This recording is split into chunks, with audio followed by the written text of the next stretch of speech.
मनपा शाळा क्रमांक 34 मोटकरवाडी येथे संकल्प SNBT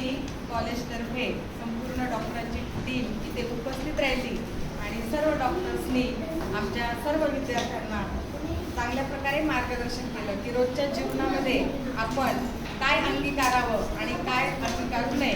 जेवणाची पद्धत कशी असावी, फळांचा कसा समावेश करावा, विविध भाज्या कशा खाव्यात आणि जेवणात अर्ध्या ताटामध्ये भाज्या आणि फळांचा समावेश असावा. त्यानंतर बाहेरचे फूड जे आहे,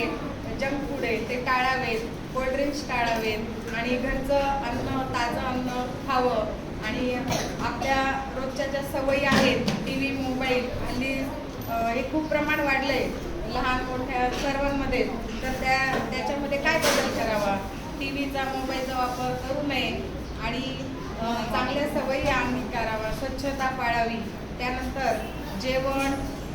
जेवणामुळे आपलं आरोग्य चांगलं राहतं असं सर्व डॉक्टरांच्या टीमने खूप छान असं मार्गदर्शन आमच्या विद्यार्थ्यांना केलं आणि असंच आपलं सहकार्य आमच्या शाळेला वारंवार मिळावं अशी मी अपेक्षा करते. आणि आमचे विद्यार्थी पण आपल्याला एक आश्वासन देतात की तुम्ही ज्या चांगल्या सवयी सांगितलेल्या आहेत त्या अंगीकारू आणि आजपासून आमच्या जीवनामध्ये चांगला बदल करू. आणि मी आमच्या मनपा शाळेतर्फे आपणा सर्वांचे स्वागत आणि